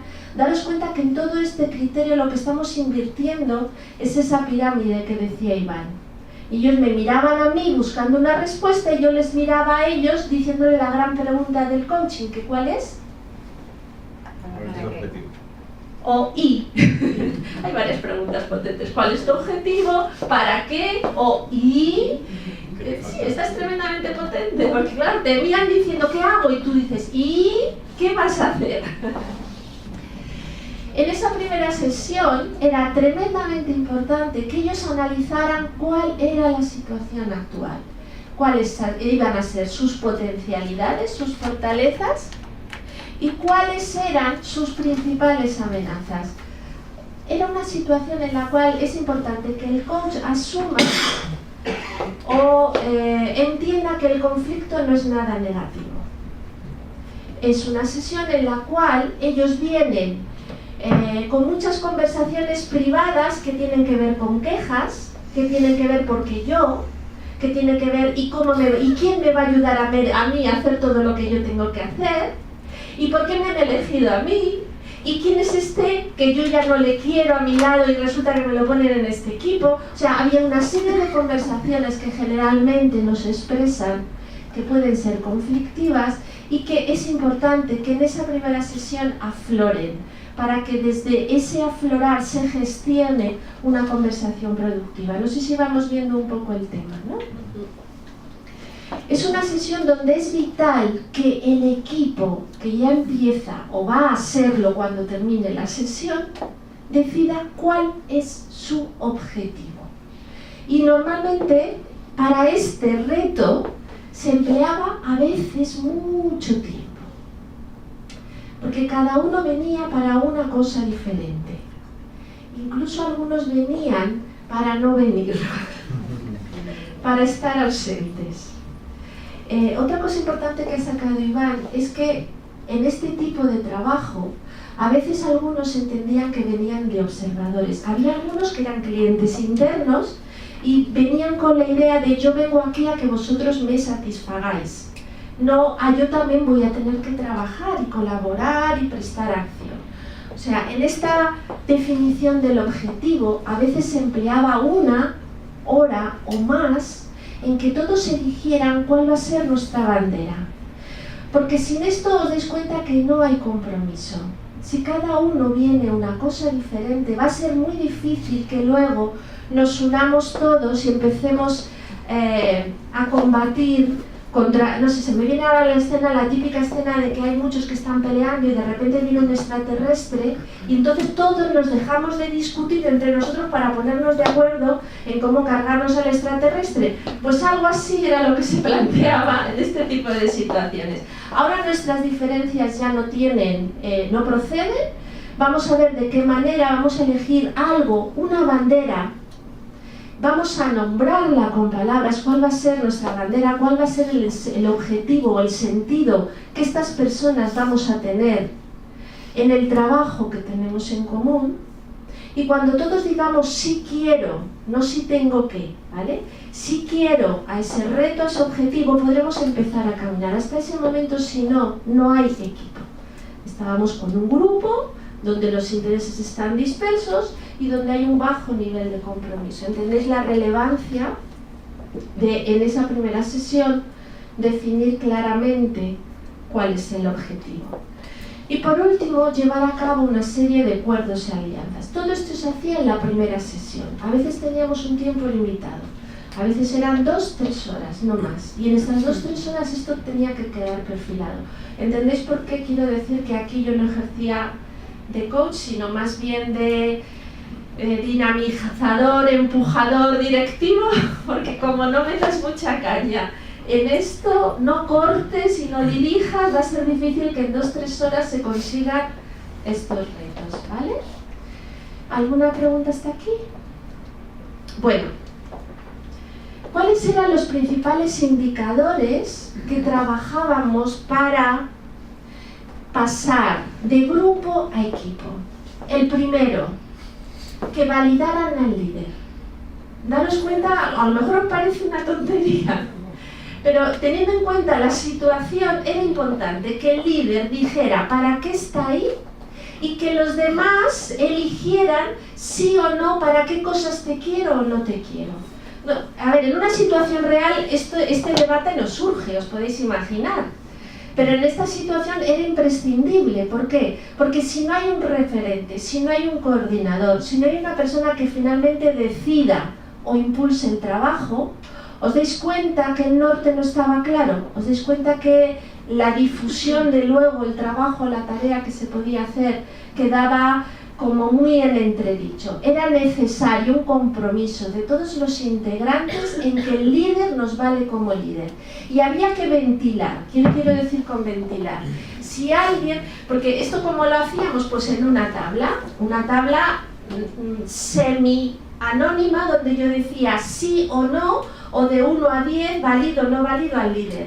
Y había veces que la puntuación era 9, es decir, que algunos de los participantes sí validaban al líder, y había otras veces que le puntuaban 2. ¿Me explico?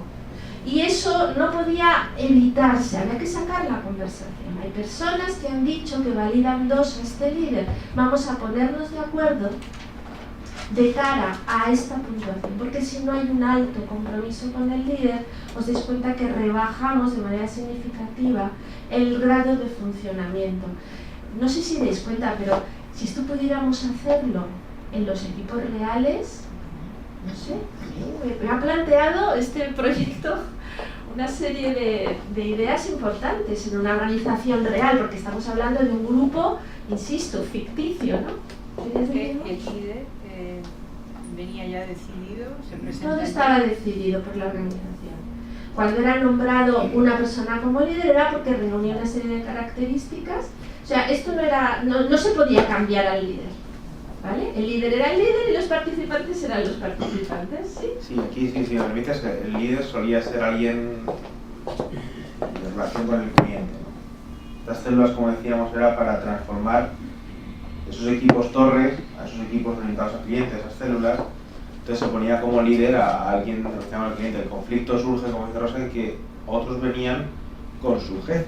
Vale, tú me estás contando no sé qué película de los clientes y tal. A mí, yo soy un tío que hace diseños y mi jefe me dice que los diseños tienen que salir bien hechos. A mí, ¿qué me importa a mí que tú hables de un cliente que es tuyo, que no es mío? Yo hago diseños, el cliente será tú porque eres comercial. Esa era la ruptura, ¿no? De que esa gente aceptara ese liderazgo de esa persona que estaba más cerca del cliente. Bueno, este era un punto donde veis que claramente se produce un antes y un después. Otro era el tema de definir un objetivo, esto ya lo hemos comentado antes. Sin un objetivo validado por todos los participantes no hay equipo, hay un grupo. Es imprescindible emplear el tiempo necesario para definir algo que esté validado por todos, alineados todos con el mismo reto. Después también nos permitíamos hablar sobre el grado de compromiso. ¿Qué grado de compromiso tenéis respecto a esta tarea? Y se hablaba abiertamente de ello. Daros cuenta que yo creo que en coaching una regla es sacar la conversación de debajo de la mesa y ponerla encima de la mesa, aunque huela mal. No sé si entendéis lo que os quiero decir, porque mientras está debajo se sigue pudriendo esa conversación. Cuando se saca encima veremos cómo limpiarla y cómo sanearla. Más vale que en esa primera sesión entendamos que tenemos un nivel de compromiso 5 sobre 10 y veamos qué tenemos que hacer con esto o cómo afecta, daros cuenta que cuando está definido y validado el objetivo por todos y todos de manera particular han dicho yo sí quiero esto con estas características o con estas condiciones, el nivel de compromiso se eleva de manera significativa. Hablábamos también del reparto de tareas. En un grupo el reparto de tareas es equitativo.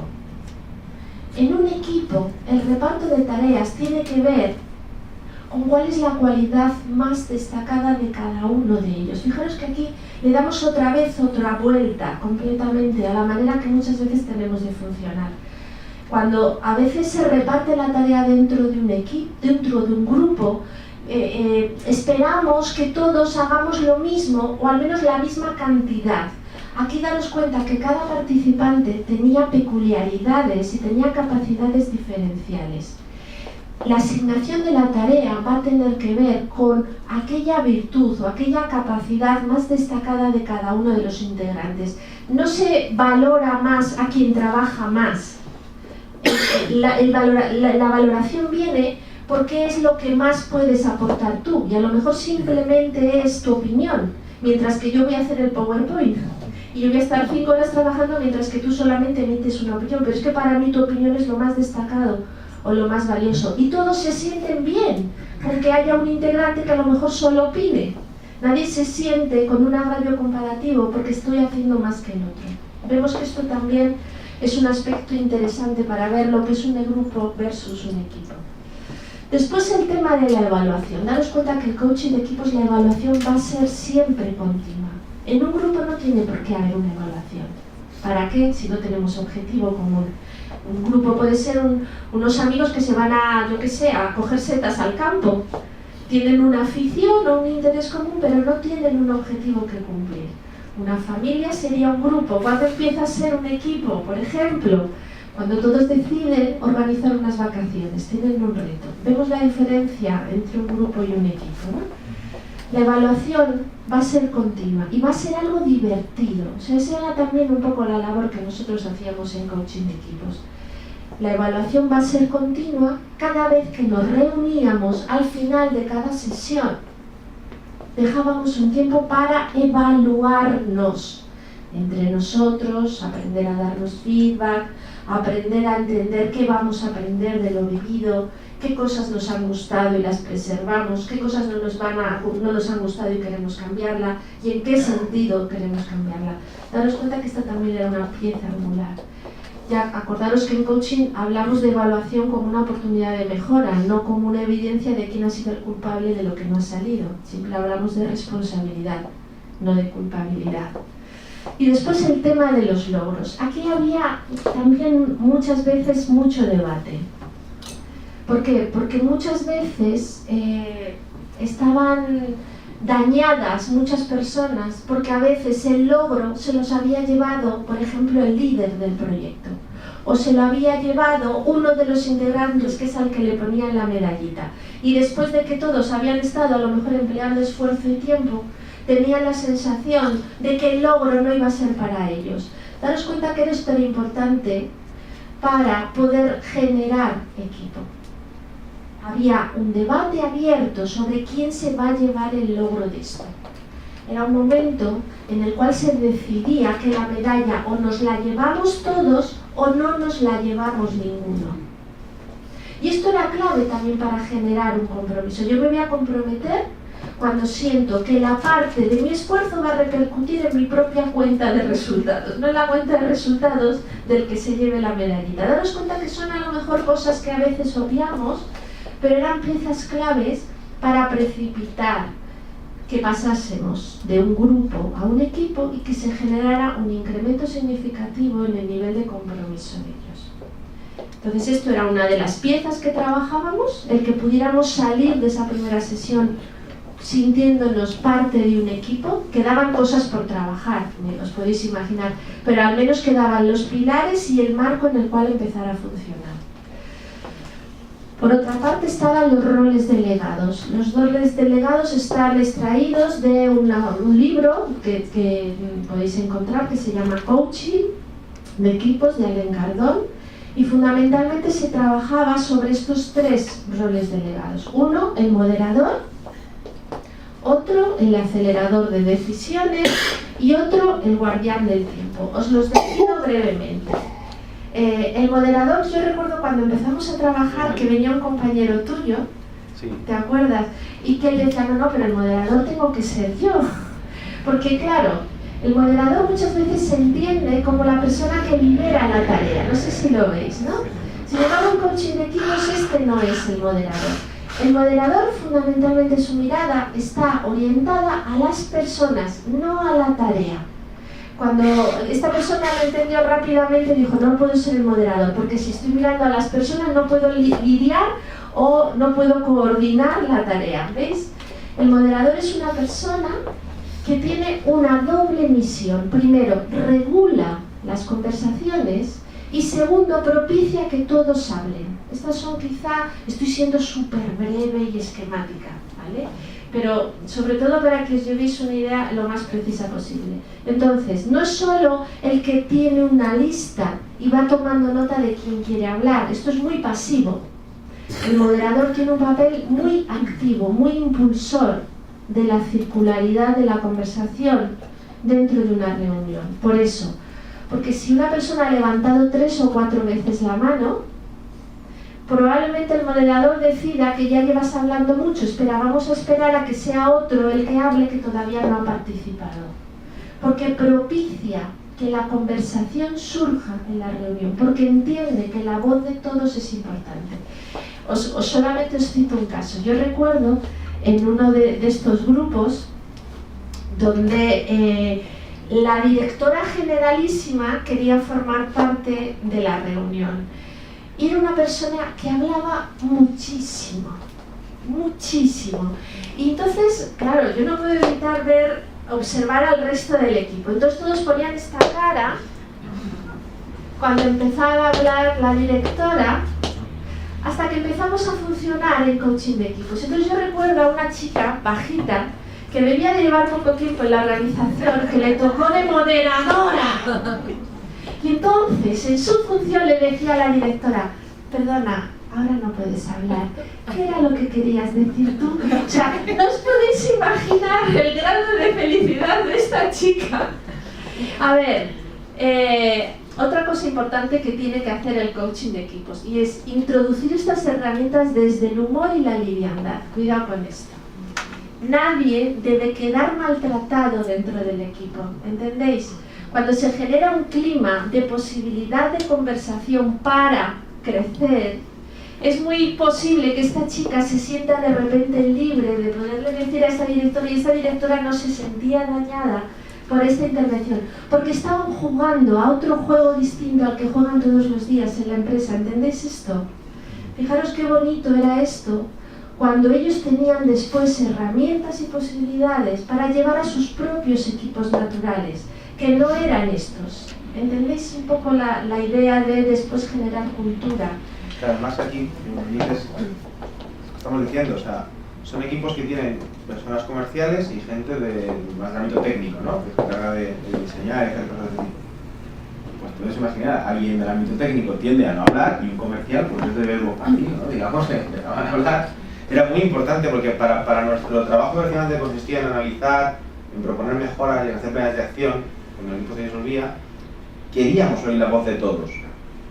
Y por el tema y por la propia profesión de cada uno, los comerciales tienden a ocupar todo el tiempo posible y la gente del técnico es más reservada. Era muy importante el moderador. Y eso propiciaba que todos terminaran sintiéndose parte de ese proyecto. Su voz era escuchada, con lo cual otra vez se generaba un mayor nivel de compromiso entre todos los integrantes. El acelerador de decisiones era una persona que estaba solo atenta a esas ideas que a veces salen de manera peregrina, que se quedan en el aire pero que no se llegan a aterrizar.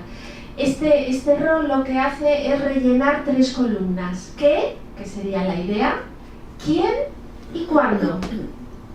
que idea quién o quiénes se hacen cargo de ella y para cuándo van a hacer el entregable.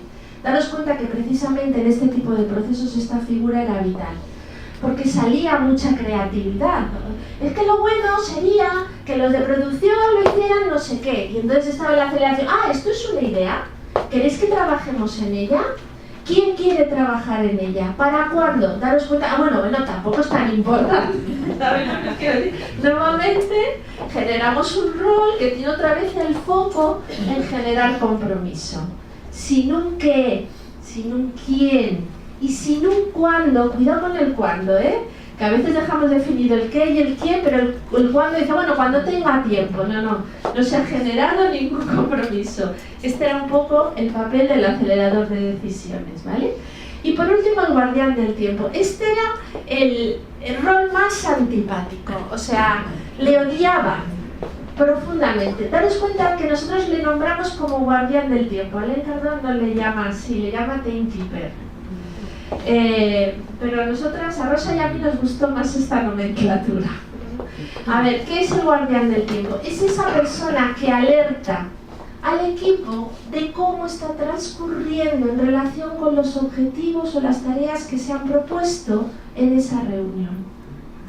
Porque al principio era el más odiado y al final era el más amado. El más odiado porque normalmente el tiempo lo distribuimos habitualmente en las reuniones de la siguiente manera. Sabemos a qué hora comenzamos, ¿sí? Y vamos a emplearle el tiempo que sea necesario para conseguir lo que queremos, que normalmente suele terminar a las 8 de la tarde, cuando en principio habíamos terminado o previsto terminar al mediodía. Algo así suele ocurrir muchas veces. ¿Qué pasaba? Pues que realmente, para poder llegar en tiempo, para nosotros era tan importante la hora de comienzo como la hora prevista de finalización. Y si en ese tiempo no estaba gestionándose de manera adecuada, es porque nosotros no estábamos sabiendo la manera más efectiva de hacerlo.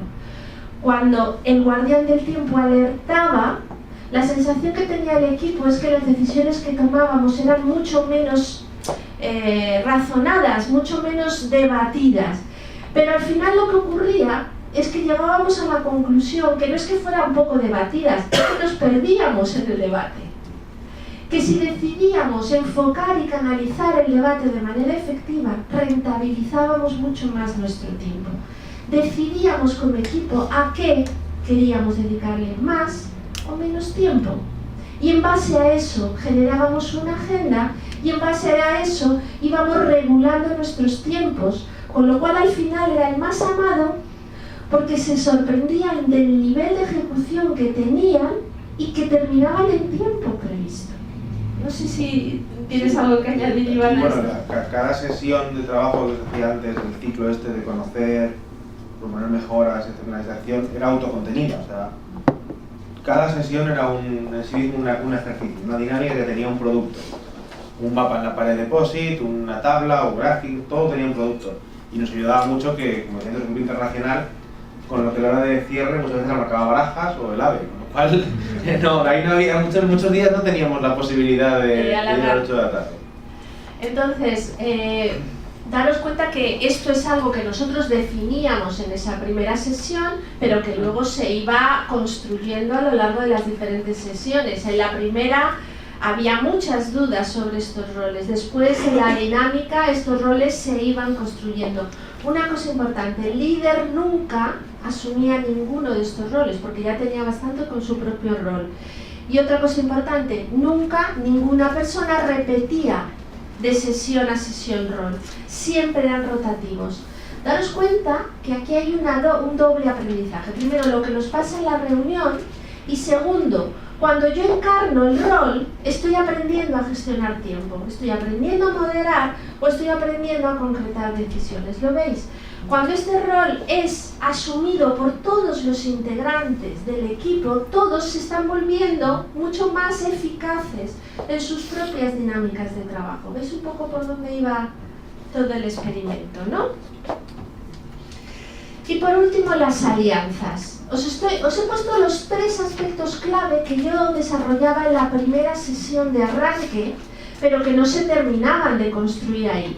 era como un empujón grande que se daba en esa primera sesión y después en la dinámica se iban sosteniendo estas tres patas de grupo versus equipo, de los roles y de las alianzas, las reglas, esos acuerdos que establecemos como equipo. Aquí lo que he querido plantearos es algunas que hemos considerado básicas o imprescindibles. Primero, hacerse predecible. ¿Ante qué cosas? Pues ante voy a asistir o no voy a asistir, me voy a retrasar o me voy a tener que ir antes de tiempo.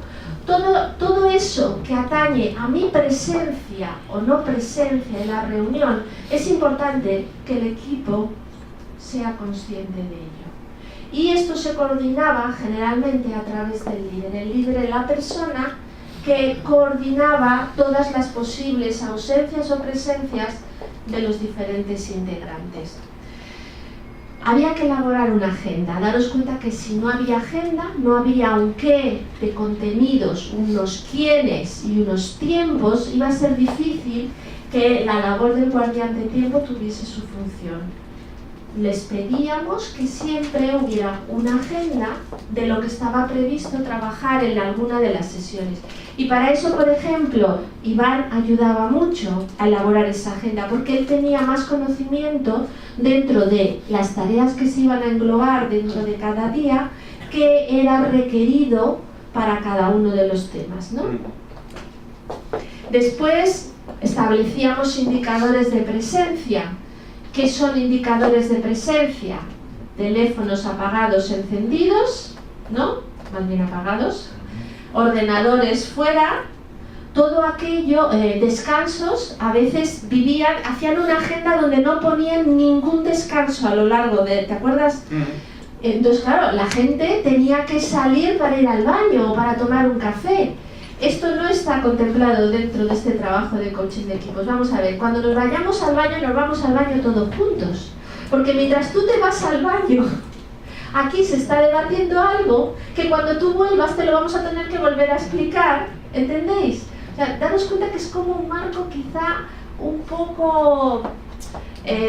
no sé, encorsetado, pero lo que permite al final es que cada uno termine siendo parte de esa pirámide invertida, que no sea el líder quien tenga que decir qué, sino que cada uno va entrando a formar parte de ese puzzle donde tiene sentido él como pieza. Además eso tenía un cierto dinamismo. Había días en los que, imaginaos la mañana 4 horas, pues la parte con un descanso de media hora en el centro, típicamente, pero ha habido días. Es que mira, hoy es el día de cambio de precios y tenemos que estar muy atentos a diferentes cosas. ¿Qué hacía? Oye, vamos a hacer cada hora 5 minutos para llamar, para chequear internet. Y eso funcionaba. O sea, ¿qué necesitamos para que estés presentes? Tener 1 hora de trabajo y 10 minutos de descanso en vez de un descanso mayor al medio de la mañana. Perfecto. Es un poco como nos adaptamos a eso. Y esto que dice Iván es la clave. Lo que se pretendía es que el tiempo que estéis al 100% de presencia. Aunque el tema que se esté tratando no tenga que ver con vuestra área concreta. Todos, si estáis aquí es porque vuestra opinión es necesaria. Lo que se persigue con estos indicadores es justo esto, la presencia máxima de los participantes, porque esto incrementa la eficacia. Hablábamos de confidencialidad, esto es como es lo del juego, como es lo que se hace aquí no sale de aquí. Como Las Vegas. Eso, como Las Vegas. Esto es como Las Vegas, lo que pasa aquí no sale de aquí, porque lo que se pretendía al final es que ese equipo funcionara de una manera coherente. O sea, no nos vale la idea de yo salgo de aquí y luego digo, como estos han dicho, pero yo me desmarco. No, no. Lo que se dice aquí, más vale que nos tiremos de los pelos y que terminemos decidiendo a que entendamos que la opinión no es común, no está consensuada por todos.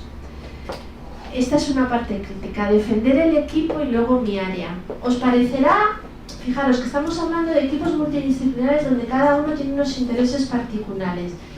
No sé si lo recuerdas, Iván, pero cuando esto realmente se sostenía, era curioso ver cómo las personas se transformaban y empezaban a entender su parte dentro del todo y eran tremendamente generosos a la hora de ceder parte de lo particular por el beneficio grupal. O sea, yo creo que esto era significativo. Había una marca muy simpática. Los primeros días alguien hablaba de nosotros y se refería a nosotros en la dirección de diseño, tal.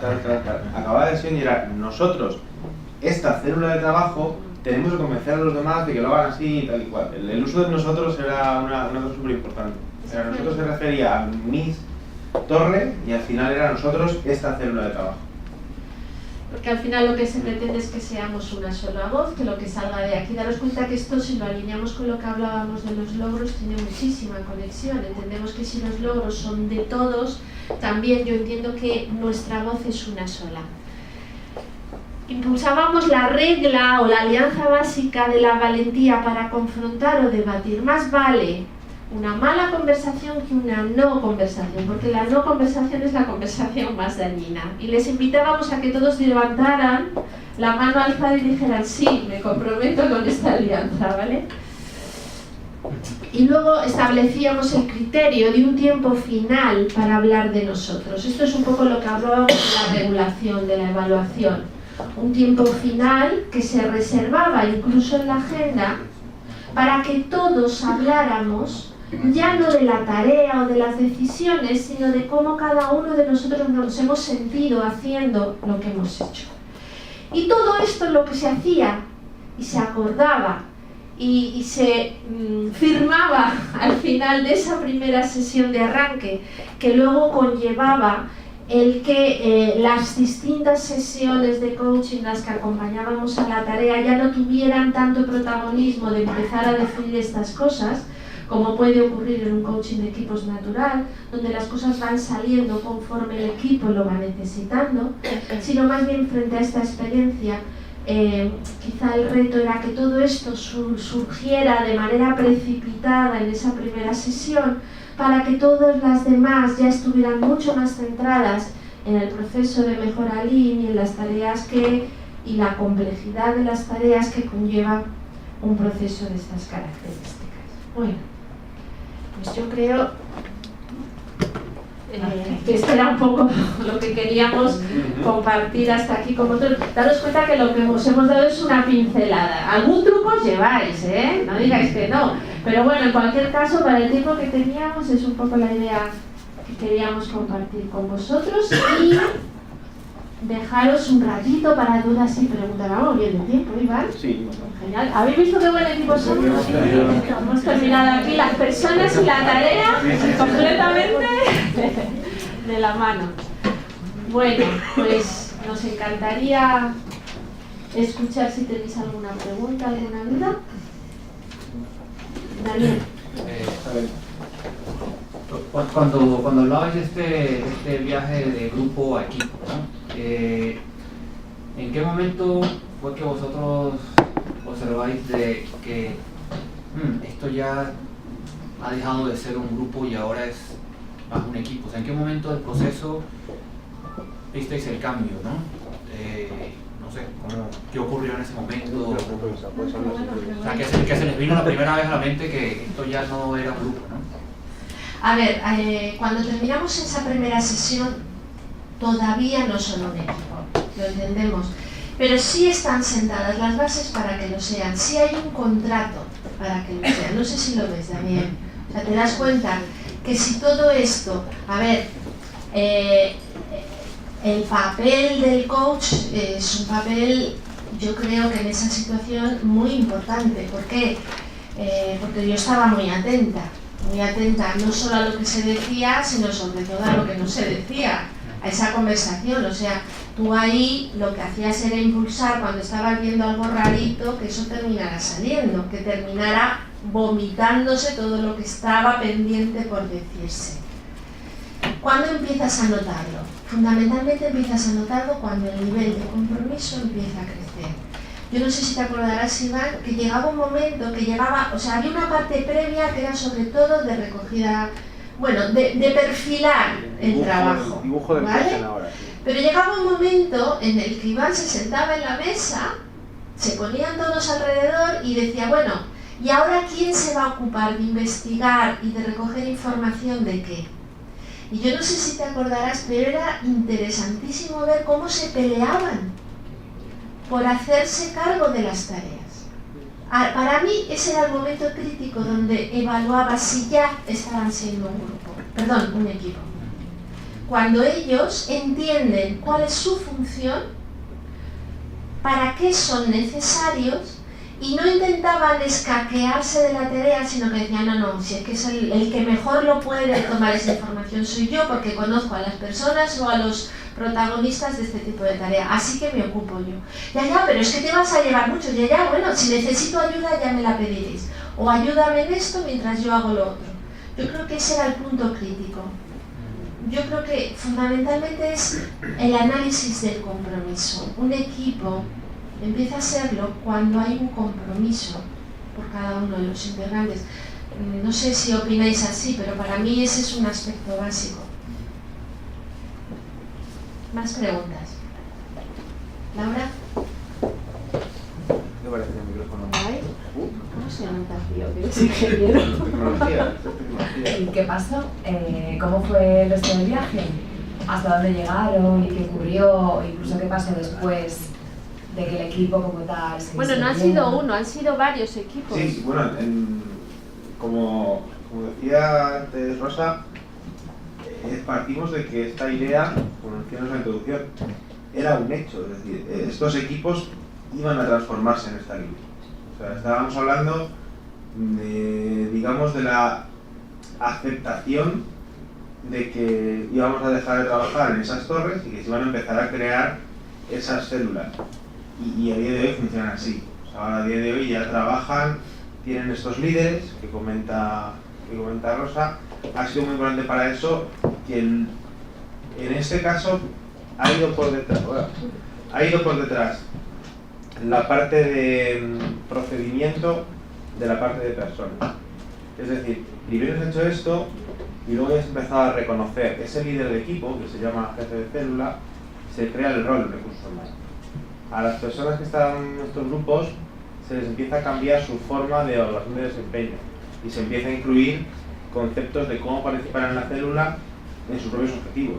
O sea, es decir, estos equipos al final la organización ha cambiado en este sentido. Y otra cosa también interesante es que entre ellos comentaban que este tipo de técnicas empezaban a implantarlas en sus propios equipos, cada uno a su manera, claro, porque daros cuenta que muchos de ellos eran mandos o mandos intermedios que a su vez tenían sus propios equipos. Y por ejemplo el tema de los roles, pues muchas veces comentaban que ellos en sus propias reuniones ya los tenían implantados. O sea que yo creo que en cualquier caso, aparte de lo que es propiamente el proyecto, el resto de la organización se vio beneficiada. De esto tampoco tengo constancia, del nivel de extensión que se produjo de este tipo de técnicas. ¿Más preguntas? Rosa, igual que hay un ritual, digamos, una forma de empezar, que es la creación de la alianza, ¿hay una forma de terminar? Sí, está. A ver, para mí la forma de terminar era importante, porque ellos llegaba un momento en que sí que había una continuidad, pero como equipo de trabajo terminaban. Y, a ver, yo creo que en los cierres hay cosas importantes como son, por un lado, el perdón y el agradecimiento, ¿no? O sea, un espacio para pedirnos perdón por los codazos que nos hemos podido pegar, ¿sí? Y un espacio para agradecer a los demás. Para mí son como dos temas básicos en un cierre. Y nosotros los propiciábamos en esa sesión de cierre, donde terminaba la sesión y en ese espacio de hablar de nosotros hablábamos de cerrar, ¿sí? Y fue, me parece interesante citar una experiencia en concreto, donde antes de esa sesión de cierre nos reunimos. En este caso era un grupo que era coliderado, eran dos líderes porque una tenía que salir muchas veces a viajar, creo que era a China, bueno, se iba afuera y necesitaba una líder complementaria. Entonces nos reunimos con estas dos personas y les dijimos esta idea de cara al cierre. Y fue muy bonito porque ellas rápidamente entendieron el sentido, y para esa sesión de cierre lo que hicieron fue un agradecimiento especial de cada uno de los integrantes, y habían hecho como un escrito para cada uno donde uno por uno les fueron agradeciendo a cada uno cuál fue la función. A mí me parece que fue un cierre especialmente, pero sí, también, o sea, la sesión de cierre también es una sesión sobre todo para estos dos temas y para afianzar aprendizajes, para que ya no es para qué voy a aprender, qué voy a cambiar, porque ya está hecho, sino más bien de todo lo aprendido, qué quiero sostener, aunque el equipo ya no exista. Estas son un poco las ideas que se trabajaban en la sesión de cierre. Y eran todos, o sea, todo el mundo daba el agradecimiento. Era una cosa espontánea. En este caso concreto cito a estas líderes porque realmente fue una iniciativa que tomaron y la verdad es que quedó precioso, un broche de oro, ¿no? Sin embargo, lo que sí ahí nosotras hacíamos era sobre todo incentivar a que cada uno dijera lo que dijese, lo que quisiera decir antes de salir, ¿no? Y ahí no dejábamos que ninguno se quedara callado, les invitábamos a que todos participaran en ese momento de cierre. ¿Sí? ¿Más cosas? ¿Cuántas reuniones fueron, no sé, el coaching? ¿Cuántas fueron? Eran tantas reuniones como reuniones de como 7. Creo que hay 8. 8 por cada 15 cada días, equipo. cada mes. Hacíamos de 2. Sí, claro. Hacíamos las reuniones, creo que son 8, que depende un poco del tipo de cliente, hacemos más cortos, más cortos. Estas eran 8 de todo el día y eran por parejas, por lo que decían. Bueno, en el caso tenía gente internacional, eran por parejas para aprovechar, eran los martes y miércoles, para aprovechar esa noche, y en otros casos eran una a la semana. Depende un poco de ello, pero sí que es verdad que conviene, aunque sea un poco exigente, porque estás haciendo a gente de primera línea. Es decir, tenían en vez de 4 días 5, o sea, en vez de 5 días 4, para hacer las tareas, para tener a los clientes, para tener los pedidos, para hacer los diseños, lo que fuera, ¿no? Pero merece la pena que sea en un contexto corto de tiempo, porque si no, las cosas pueden cambiar. Claro. Entonces es eso, tenemos que hacer un poco la definición de la situación, propuesta de mejoras, planes de acción, y conviene que sea corto para que tenga un cierto vigencia, ¿no? Si tarda 6 meses, pues a lo mejor ya el análisis de situación que hiciste ya no vale. Entonces, 8 reuniones de grupo, de equipo, ¿cada cuánto tiempo? Es que depende de los equipos. Cuando se reunían, pues. A ver, había equipos que se reunían cada semana y entonces era una cada semana. Había otros que se reunían 4 semanas, 2 días a la semana. O sea, para completar las 8, 2 cada semana abarcaba 4 semanas, y si era una a la semana, pues abarcaba 8 semanas. Lo que pasa es que luego sí había un tiempo de seguimiento. Después y siempre había presente un coach en todas esas. Eso es. Como mucho 4 meses. Sobre todo la primera que era exclusiva de arranque. De hecho, muchas de esas yo no estaba. O sea, porque también es un tema de confidencialidad del equipo, hablaban de cómo veían a su líder, y yo como facilitador del proceso de ideas de mejora no estaba en esas reuniones. Una cosa que quiero compartir con vosotros para que no os llevéis a un falso sentido de coaching de equipos. Esto no es habitual en un coaching de equipos normal.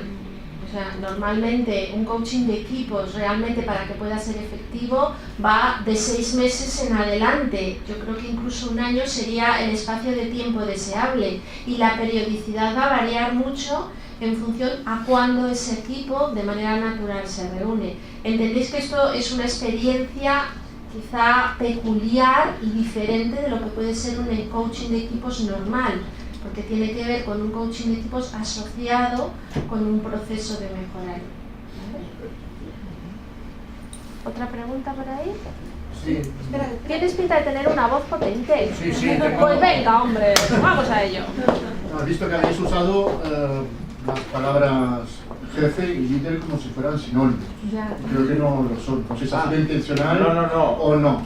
No, además fue un conflicto. O sea, es lo que decíamos, ¿no? Como es un grupo de trabajo, primero grupo, luego equipo, de trabajo que proviene de diferentes estructuras, y lo que daba lugar es a un nuevo equipo transversal, tanto durante el proceso como en el resultado final convivían las dos figuras. Yo tengo el jefe de mi torre, yo tengo el jefe de producción, el jefe de ventas, el jefe de diseño, que es el que me fija los objetivos, que es el que me da instrucciones, que es el hombre que tiene la gran cifra a la que hay que llegar, Y en este caso cada célula tenía un líder que, si queréis, era un poquito el representante del cliente. Es decir, una de las células estaba orientada a cada tipo, segmento o cliente, y entonces ese es el que arrastraba a todo el equipo y conseguía que todas las áreas, incluidas las más alejadas, las más técnicas, tuvieran visión de que lo que hacían todos ellos era ir sumando granitos para dar al cliente un servicio, en este caso de más valor. Pero eran, claro, eso es un poco gracias por remarcarlo, porque ese es un poco el conflicto. Es decir, claro, yo me arrastro a esto porque me apetece, aunque sé que mi jefe tiene a lo mejor otras intenciones, ¿no? O tiene otras prioridades. Por eso es por lo que para mí es decir, nosotros hemos hecho este tipo de proyectos sin este refuerzo. Es la diferencia entre trabajar con un motor diésel y un motor de gasolina. O sea, proyectos de mejora, la gente se viene la gente participa y bueno, pues van diciendo mejora, a todo el mundo le gusta opinar y van bien. Pero en este motor diésel, en este caso fue explosivo porque la gente decía con especial ganas de colaborar, lo sentía especialmente propio, habían hecho esa idea de equipo, habían hecho esa idea de líder, compartían ese objetivo, habían establecido las alianzas, entonces todo era mucho más fácil. Eso que dice Rosa, de que en el momento en el que repartir el plan de acción era casi de no, yo lo quiero hacer yo, no lo quiero hacer yo, en la mayoría de los casos es un día difícil. Tú te levantas por la mañana y dices, bueno, tengo aquí a esta gente que me paga dinero a mandarles trabajo. ¿Cómo se lo toman? Eso es un día difícil en estos proyectos. En cambio, en este caso, con esa gasolina super que tenían, era justo al contrario, no estaban deseosos de tomar la responsabilidad de hacer todas las cosas que salían en ese plan de mejora. Muy bien, pues muchísimas gracias a los dos, a Iván y a Rosa. La verdad es que ha sido una oportunidad estupenda. Como veis, en esta ocasión hemos podido ver un coach en equipos, o sea, el papel que tiene el coach, pero además muy peculiar, como tú has dicho, mucho más directivo de lo que otras veces hemos podido oír, ¿verdad? Como muy estructurado, ¿no? Un coach de equipos muy estructurado. Nos ha faltado conocer, pero bueno, oyendo a Rosa sabemos su calidad, ¿no? Su calidad, no su cualidad, sino su calidad. Calidez a la hora de hablar con las personas, y seguro que ese papel del coach ha sido pues como más cercano a lo que sabemos, ¿no? A lo que conocemos habitualmente. El caso es que hemos tenido una visión diferencial, ¿verdad? De cómo se puede vincular a un trabajo, en este caso, de mejora en las organizaciones. Ha sido una experiencia estupenda. Daros las gracias a los dos, hemos aprendido muchísimo, hemos podido conocer de primera mano muy interesante lo del director, lo de la palmada. Hemos aprendido a dar palmas a la vez, a partir de ahora. Ya sabéis que empezaremos las conferencias con las palmas, con una palmada. Muchísimas gracias. Habéis iniciado el ciclo este año y creo que va a ser un gran año de aprendizajes para todos nosotros. Estáis invitados a la próxima conferencia, que es el día 4 de febrero, a las 7 de la tarde también, donde Javier Cantera nos va a contar también otro trabajo de coaching de equipos, esta vez con equipos de innovación.